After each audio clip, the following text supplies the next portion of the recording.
नमस्कार साथियों, स्वागत है आप सभी का वाईफाई स्टडी 2.0 पर। मैं हूं अंकित अवस्थी। आप है मेरे सामने एक ऐसी सुर्खी पर चर्चा करने के लिए जो वर्तमान में लगभग सभी अखबारों की सुर्खी बनी हुई है, और सुर्खी ये है कि अगले 40 दिनों में भारत के अंदर कोविड वेव आ सकती है। अगले 40 दिनों में भारत के लिए क्रूशियल कंडीशन हो सकती है, ऐसा हेल्थ मिनिस्ट्री सोर्सेज का कहना है। और ये जो सोर्सेज शब्द है ना, ये बिल्कुल वैसे ही है जैसे कि हम अपनी लाइन के पीछे एक्सक्लेमेटरी मार्क लगा देते हैं कि फिल इन द ब्लैंक्स है, कंप्लीट कर लेना, संभावनाएं हैं।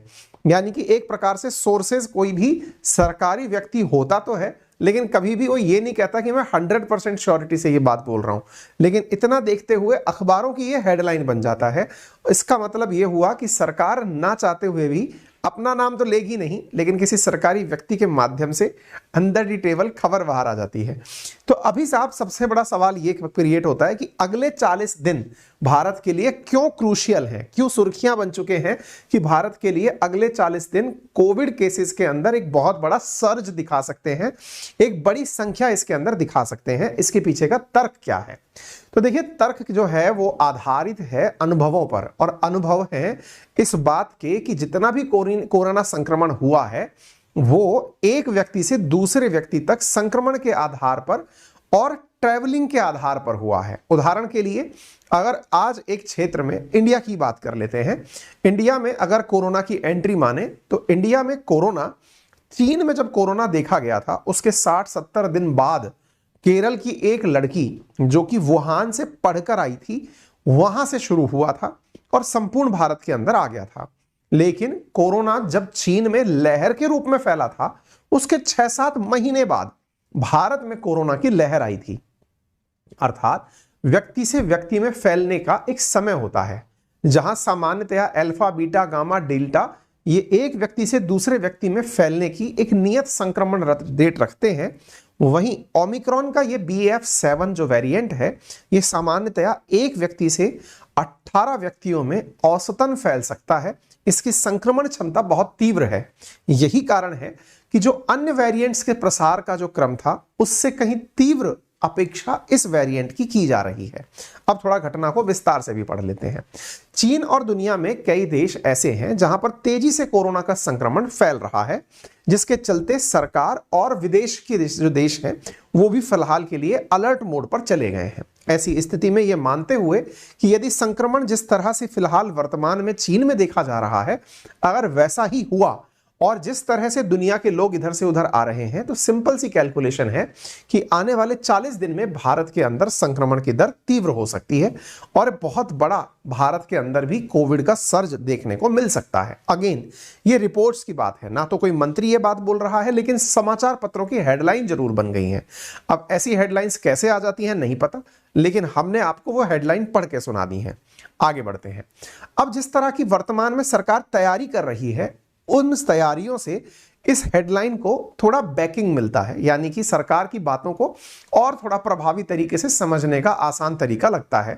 कैसे? आप देखें कि सरकार की तरफ से जो मनसुख मांडविया जी हैं, देश के स्वास्थ्य मंत्री जो हैं, वो मेडिसिन के क्षेत्र में कि भाई कितनी ज्यादा मेडिसिन हमारे पास उपलब्ध है, इनकी पूरी तरीके से जांच पड़ताल करने लगे हुए हैं। यानी देश के अंदर वर्तमान में स्टॉक अवेलेबिलिटी कि मेडिसिन हमारे पास कितनी है, क्या उनकी प्रोडक्शन करने की संभावनाएं हैं, इन सब बातों को लेकर के वो अपने समकक्ष अधिकारियों से या अन्य राज्य के जो उनके विभाग के अधिकारियों से और अन्य राज्य में उनके जो पद पर बैठे हुए व्यक्ति हैं, उन सबसे बातचीत करके आश्वस्त हो रहे हैं। गवर्नमेंट ने फिलहाल के लिए कहा है कि हम अपने द्वारा कोविड के अंदर जितने भी प्रोडक्ट्स इस्तेमाल में होते हैं उनके एक्सपोर्ट्स को कंट्रोल करने की बात कर रहे हैं, यानी मॉनिटर कर रहे हैं। उदाहरण के लिए, अगर कोविड के अंदर आवश्यक है, क्या आवश्यक है? कोविड में मास्क की जरूरत है, सैनिटाइजर की जरूरत है, दवाओं की जरूरत है, तो हम अपनी जरूरतों को पूरा होते हुए भविष्य में किसी अन्य राज्य की जरूरतों को पूरा करेंगे या किसी अन्य देश की जरूरतों को पूरा करेंगे। ठीक है, प्रीवियसली ऐसा देखा गया है कि कोविड-19 की वेव जब आई थी, तब इंडिया में आने में 30 से 35 दिन का समय लगा था, जब यह ईस्ट इंडिया में आई थी। ईस्ट इंडिया बोले तो ईस्ट इंडिया भारत के पूर्वी देश चीन, जापान, फिलीपींस, कंबोडिया, वियतनाम, ये देश। इन देशों में आई थी, उसके 30-40 दिन बाद भारत में देखी गई थी। यही कारण है कि मिनिस्ट्री ऑफिशियल्स जो हैं वो इस विषय पर काफी ज्यादा सतर्क हैं कि कितना दिनों में वहां पर जो फिलहाल प्रभाव देखने को मिल रहे हैं वो भारत में देखे जाएंगे। As per reports 39 international passengers फिलहाल कोविड-19 के अंदर टेस्ट करने पर पॉजिटिव पाए जा चुके हैं। आपको ज्ञात हो कि भारत ने अभी तक भी चीन से, जापान से आने वाली जो फ्लाइट्स हैं वो बंद नहीं की हैं और रैंडम चेकिंग की जा रही है। रैंडम चेकिंग से मतलब है 2% जो कुल यात्री विदेशी आ रहे हैं उनकी चेकिंग की जा रही है। 6000 में से 39 अभी तक यात्री कोरोना पॉजिटिव विदेशी मिल गए हैं, अर्थात विदेशों से लोग कोरोना लेकर भारत आ रहे हैं। आपने ये जो रिपोर्ट देखनी है कि 39 इंटरनेशनल पैसेंजर्स टेस्ट कोविड-19 पॉजिटिव इन 2 डेज, ऐसा रिपोर्ट के अंदर दावा किया गया है। Union minister, health minister Mansukh Mandaviya ji जो हैं, उन्होंने दिल्ली एयरपोर्ट पर विजिट किया और ये देखा किस तरह की फैसिलिटीज वहां पर उपलब्ध की जा रही हैं। फिलहाल के लिए रैंडम चेकिंग की जा रही है। 1 जनवरी 2023 से चीन, Hong Kong, Japan, south Korea, Singapore, Thailand आने वाले यात्रियों को पहले अपना आरटी-पीसीआर टेस्ट अनिवार्य करवा दिया गया है। यात्रा से पहले उनकी रिपोर्ट एयर सुविधा पोर्टल पर अपलोड करनी कंपलसरी होगी। इसका फिर से अर्थ निकालिए।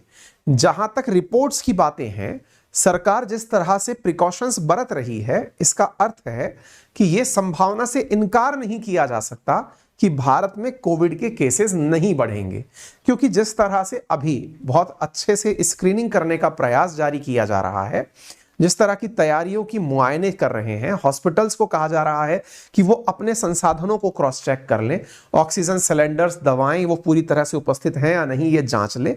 इसका मतलब है कि इस संभावना से इनकार नहीं किया जा सकता कि भविष्य के अंदर कोरोना भारत में होगा। वहीं दूसरी ओर जब सरकार से यह जाना गया कि क्या मास्क लगाना अनिवार्य कर दिया जाएगा, तो सरकार ने कहा कि अभी ऐसा कुछ भी मास्क मैंडेट लगाने जैसा नहीं है। यहां अगेन ये रिपोर्ट्स में कहा गया है। आप फिर से पूछेंगे ये रिपोर्ट्स कौन जारी करता है? बहुत ही क्लिष्ट सवाल है, ये टफ सवाल है। सरकार कभी जब अपना नाम नहीं लेती तो अपने अधिकारियों के माध्यम से बातें बुलवा देती हैं और बुलवाने के बाद उन्हें रिपोर्ट्स कह दिया जाता है। आगे बढ़ते हैं।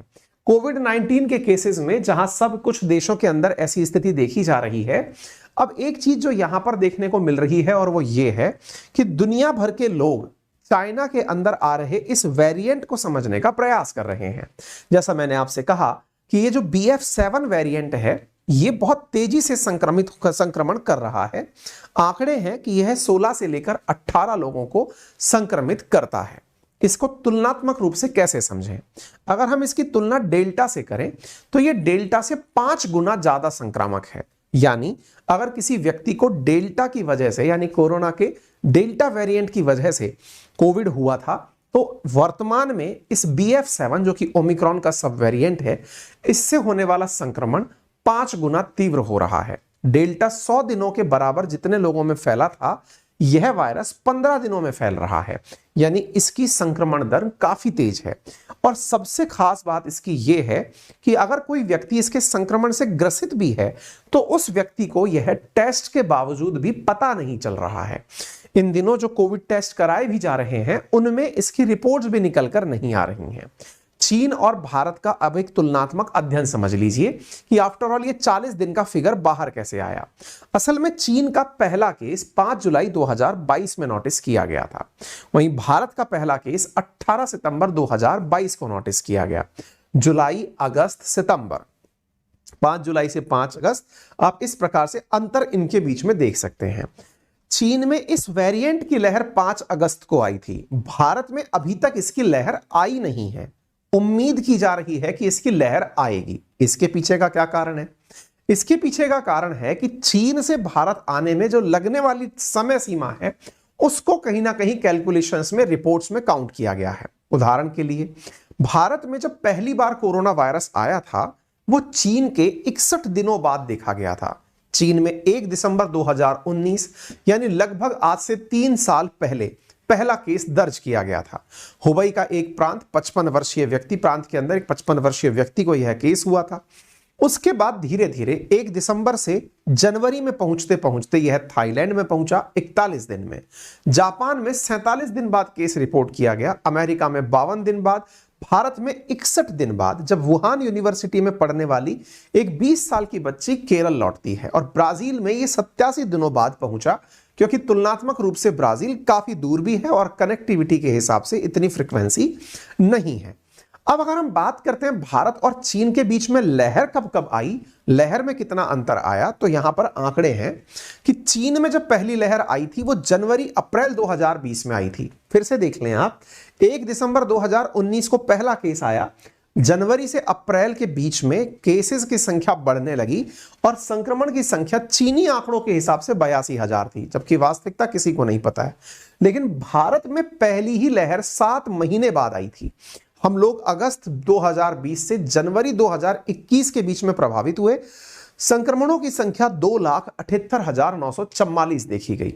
इसी कारण से इन्हीं अंदाजों को लगाते हुए, चूंकि वर्तमान में चीन के अंदर काफी बड़ी लहर है, तो ये जो 7 महीने का सफर है, चूंकि 100 दिन का सफर ये 15 दिन में कवर कर लेता है, इसलिए 7 महीने का सफर 4 महीने में कवर कर लिया जाएगा, 40 दिन में कवर कर लिया जाएगा, ऐसा अंदेशा है।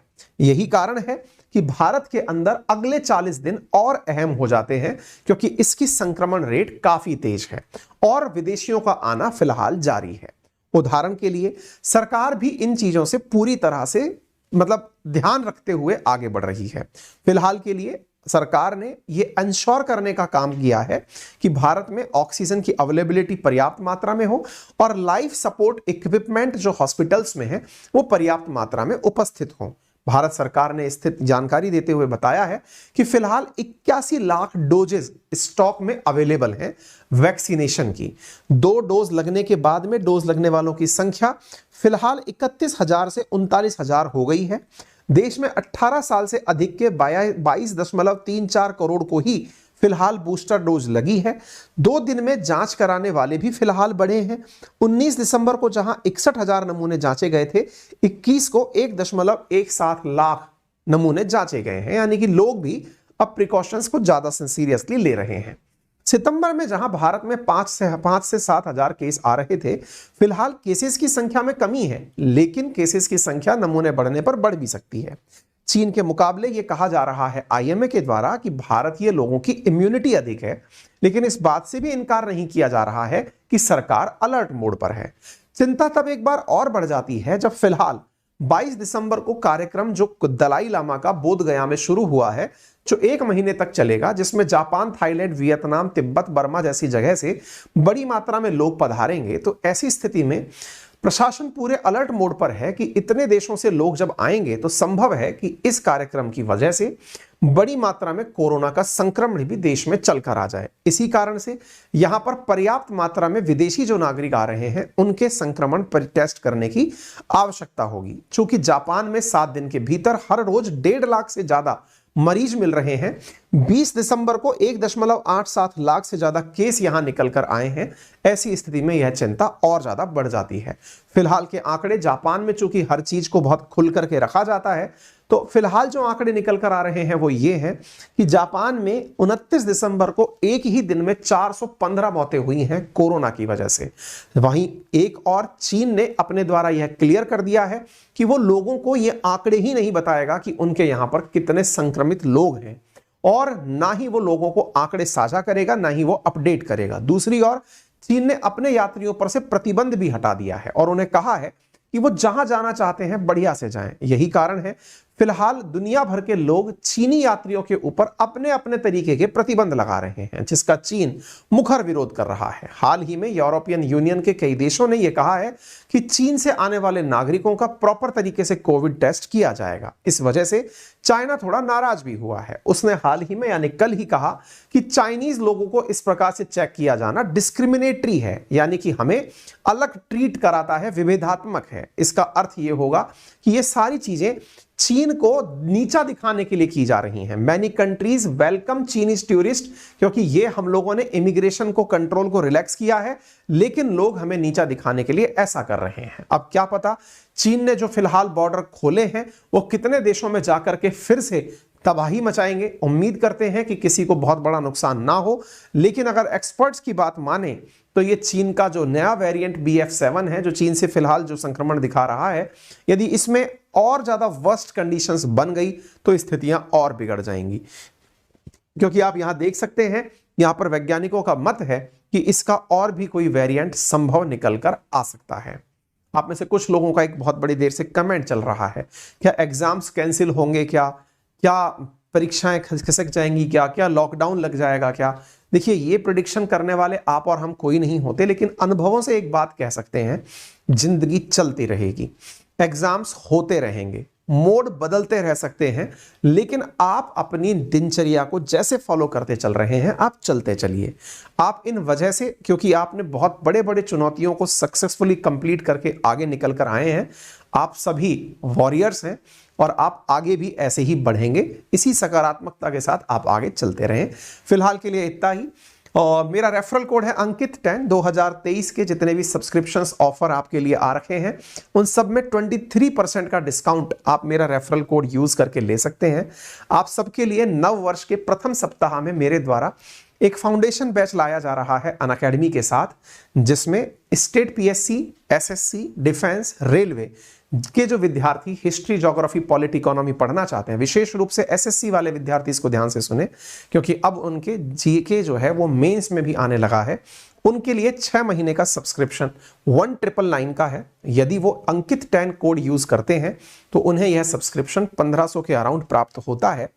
नए सप्ताह में कोर्स आएगा वो तो सही है, लेकिन ये जो ऑफर है अंकित10 पर 23% डिस्काउंट का, ये शायद 1 तारीख तक ही रहेगा।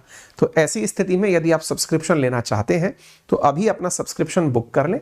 8 रुपए प्रतिदिन की cost per live classes, Hindi और इंग्लिश नोट्स प्रिंटेड फॉर्मेट में, यानी कि आप उन्हें डाउनलोड कर पाएंगे, हमारी लाइव क्लासेस सुन पाएंगे। प्रयास होगा कि आपको बेहतरीन अनुभव दिलाएं।